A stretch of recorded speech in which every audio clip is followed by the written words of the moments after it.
Hey guys, it's the weekly opportunity for me to go through some of the homeworks and kind of go through what we need to understand. Um, I'll go through this one. This one's parallel and perpendicular lines. Obviously, I'm coming at you from to you from home today because of our bad weather, and unfortunately, if you're looking at the forecast, it may be a bit longer before we get to be in a building together again. Um, I'm going to go through this again. Again, if anything I say in here doesn't make sense to you, please reach out. Send me a question.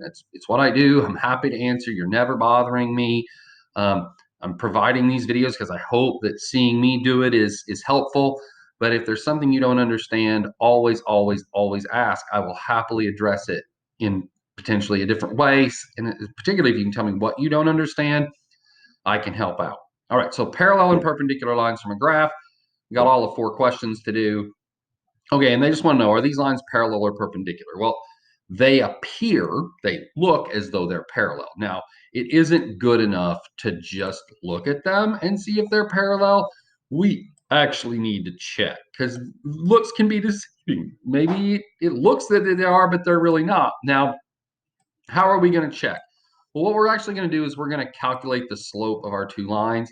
And I don't have my little drawing tool because I'm home, so I don't know how good this is going to do. I'm going to try to draw with a mouse, so hopefully it'll be okay. So I need to calculate the slope of the blue line. So we're going to calculate the slope of the blue line. I don't know that it's worse. Okay, so we need the change in y divided by the change in x. That's what we need to calculate our slope. Now, we just need 2 points, and it can be any 2 points. You can use A and this one here. I happen to see the point. It looks like it goes through the point 2, 0. So I'm going to use 2, 0. That's 1 point. And then it certainly appears to be going through the point 8, 2. So then it's just change in y over change in x. So what is my change in y? Well, I went from 0, I got to 2, so my change in y is 2. Then I was at 2, and now I'm at 8, so my change in x is 6, and so that fraction reduces to 1/3. So the slope of the first line, the blue line, is 1/3. Now we need to do the green line. And probably doesn't help that I'm using my right hand though. Okay, so again, I want to do my change in y over change in x. It doesn't really matter which points you use as long as they're nice ones. You don't want to deal with fractions. I mean, you can do ones that are fractions, but that tends to not be particularly helpful for most of you. So I'm going to start off with our point we got marked over here. It certainly appears to be at -6, -9. That certainly appears to be at -6, -9. And this one appears to be at 3, -6.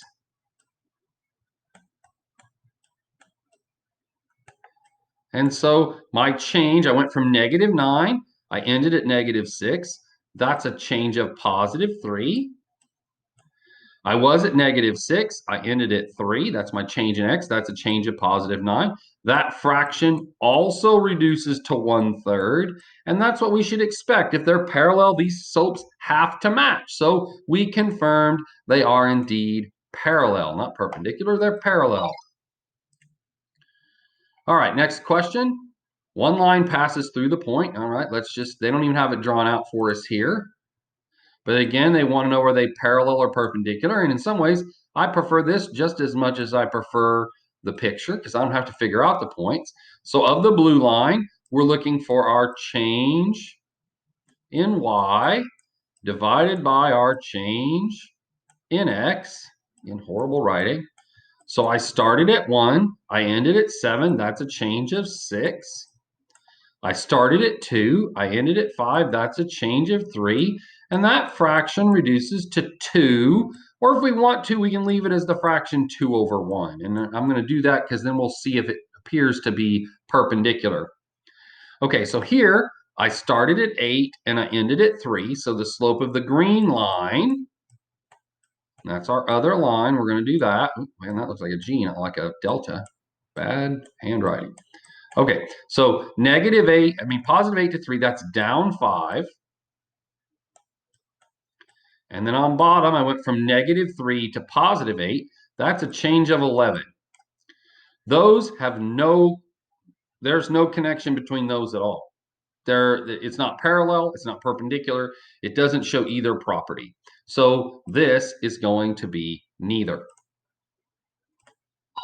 All right, next one, same thing. Now we're back to doing a graph again. Again, they certainly look parallel just from the first glance, but you don't want to trust, like you don't want to say, in geometry, it's always a slippery slope if you say it looks like. That's usually not a good plan. So we're going to confirm to make sure they're parallel because they could be slightly not parallel. All right, so this is the point negative 6, 7. And this is the point positive 3, 3.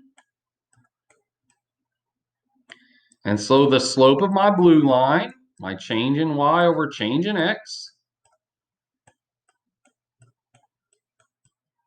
is I went from 7 to 3, so that's down 4. I went from negative 6 to 3, that's a positive 9, and that won't reduce. So there's a fraction right there.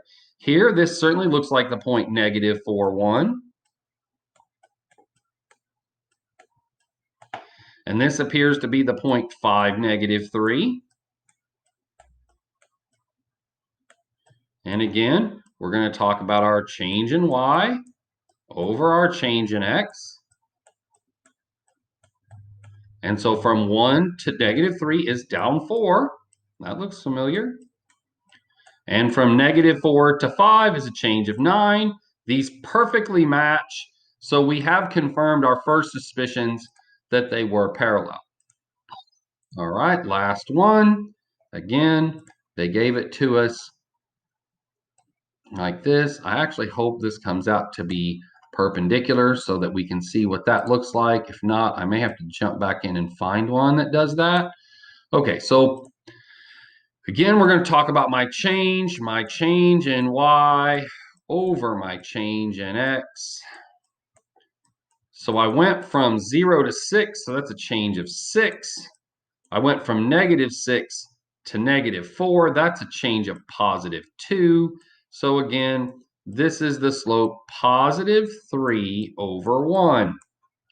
Now this one, I went from change in y over change in x. All right, so that's from negative 2 to 7 is a change in 9. And from 5 to 8 is a change of 3.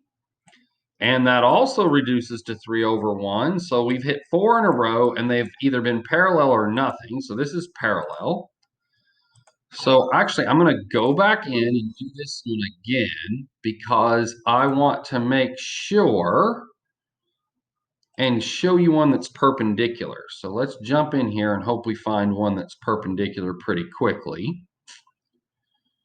because I want to make sure you get to see what that looks like. Okay, well, here that certainly looks perpendicular. Okay, so we're going to check and we're going to show you how you know if it's perpendicular. So they definitely look perpendicular. They look like they meet at a right angle, but again, we don't go based on looks. We prove it. We show that it has to be true. So this point appears to be the point negative 7, 9. And this green point down here appears to be the point positive 1, negative 1.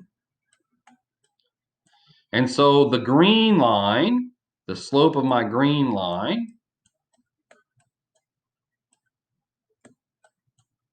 is from 9 to negative 1. That's down 10. And from negative 7 to 1, that's a change of positive 8. And that fraction reduces to negative 5/4. All right. Now, this appears to be the point 2, 0. And this appears to be the point 7, 4. And this, therefore, my change in y over my change in x is from 0 to 4 is a change of 4. From 2 to 7 is a change of 5. Now, this is perfectly what it looks like when they're perpendicular. Notice they are reciprocals, but they're also opposite signs. So this is what you're looking for in perpendicular. They should be the slip of each other and their signs should change. So they are opposite reciprocal slopes. So this is an example of perpendicular lines. All right, hope that helps. Again, always ask questions.